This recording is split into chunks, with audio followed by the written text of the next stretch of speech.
back to my channel. I hope you're all doing well out there. And today we're going to head back to the 90s, folks, for another thriller. But before we do that, do me a favor, like, comment, and subscribe. I greatly appreciate that.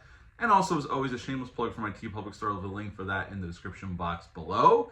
And today we're heading back to 92, folks, for The Hen That Rocks the Cradle. Yes, this came out January 10th of 1992. It's an hour and 50 minutes long.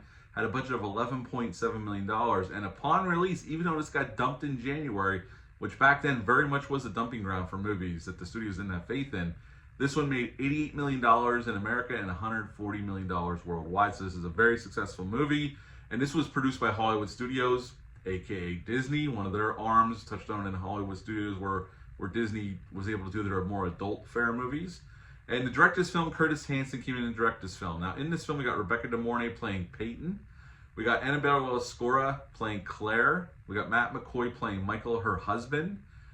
And we got the great Ernie Hudson playing Solomon. And Julianne Moore playing Marlene. Her and her husband are a friend of Michael and Claire's. And they live in Seattle. They already have a little girl. And right in the beginning of the movie, as we're introduced to them, Claire is pregnant with their next child, a little boy. And we see her going to her gynecologist for a checkup. And it's the first time there, and this gynecologist is very sleazy. And we see that on film. They show what he's doing. And she goes home and tells Michael about it, and they end up reporting it. And when she reports it, a couple other women come forward about stuff that may have happened in their exams. And his medical license is getting yanked, and he's all over the news. And he ends up deciding to end himself. And we see his wife, played by Rebecca De Mornay, get told about all the debt and losing the house. And she goes to become a nanny. She loses her baby. She's pregnant. She has a miscarriage. And this is where she sets her vengeful path to go work for Claire and Michael as their nanny and basically sabotage their family, which she does in some of the most evil and cold-ass ways you've ever seen. And pretty much towards the end of the movie, when all is revealed, Marlene gets killed by Peyton to hide her secret. But then Claire takes it upon herself to figure out what the hell is going on. She figures it out that Peyton was her doctor's wife. And when she confronts her, all hell breaks loose at the end. And Solomon, Ernie Hudson's character, is the MVP here. He comes in for the save. And Peyton gets killed. And that's the end of The Hand That Rocks the Cradle. So what to like about this film? I think the cast here is fantastic. Rebecca De Mornay as Peyton. Now, I haven't seen this movie in a very long time. I have seen it before. It's probably been since the late 90s, the last time I've seen it. And I bought this Blu-ray. Get this fairly cheap on Amazon if you're a fan of the film. Although this does need an upgrade. The transfer definitely needs 4K restoration. But she is fantastic here. She comes off as sweet and kind and caring when she wants to. And when she can turn it on a dime and become the most cold, psycho bitch ever. And she plays it beautifully. The rest of the cast is great. I like Matt McCoy whenever he shows up in a movie. I think he's good here as the husband. Ernie Hudson's fantastic here. Ernie Hudson plays Solomon. He's this gentleman that has a mental deficiency, but he works with this program that gets him work. And he's a very good handyman. He builds them a fence, and then he's painting the house when Peyton gets hired. And he ends up being the MVP of the movie, but Peyton sets him up as kind of like questionable, like how he's acting towards their young daughter, which he's not. But Peyton sets him up because he caught Peyton doing something she wasn't supposed to be doing. And she makes a threat towards him, and she basically sets him up to take the fall. But then he comes back at the end, and it's definitely the MVP of the movie. And Ernie Hudson's great here. Everybody's good. Everybody comes off really, really well. I think the movie's well handled. I think it's directed nicely. If I had any complaints, really, I think maybe the movie goes on about 5 minutes too long. I know it's a very much nitpick. But overall, I think this is a super solid thriller, yet again, for the 90s. And it definitely, even though the whole cast is great, it definitely hinges on the performance of Rebecca De Mornay.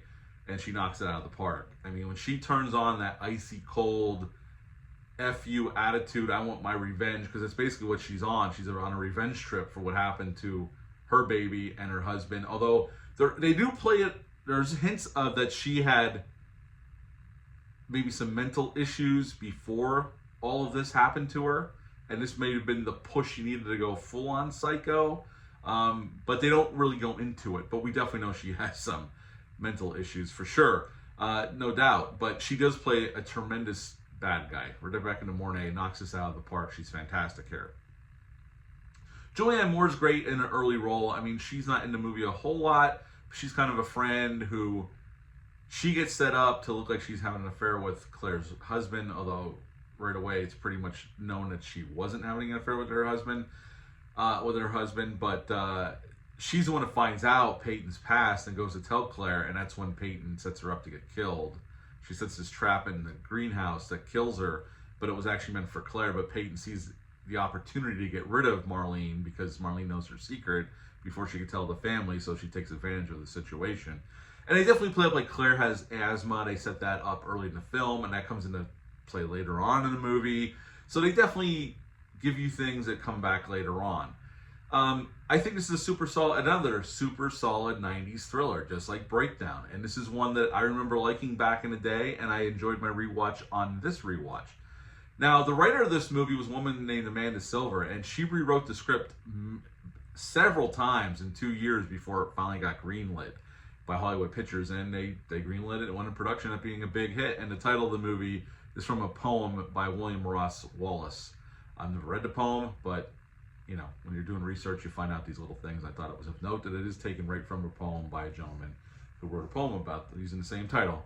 At the end of the day, this is, if you've never seen it, I highly recommend it. I know they remade it. I have not seen the remake, but if you like 90s thrillers that are well made and well executed, you could do a lot worse than this one. It's very solid, and you know, Rebecca De Mornay goes for broke here with her performance, and it's totally worth it just for her alone. But yet again, the whole cast is fantastic.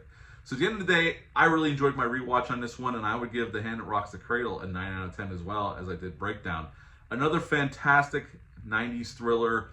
Again, a movie that they don't really make too much of anymore, although that movie House that's out right now looks like it might be similar in nature, kind of. So I haven't seen that movie yet. I'll see it when it hits streaming or home video. I just won't have time to go see it because I plan on seeing Primate this week. And then we got a bunch of other horror movies coming out this month, which I'm very excited about. But yes, 9 out of 10 for The Hand That Rocks the Cradle. Have you ever seen this movie? Leave a comment down below. Let me know. Hit the thumbs up, hit the subscribe button, share this video. I greatly appreciate that. That's it for this one. I'll be back soon with some more videos. But until next time, bye.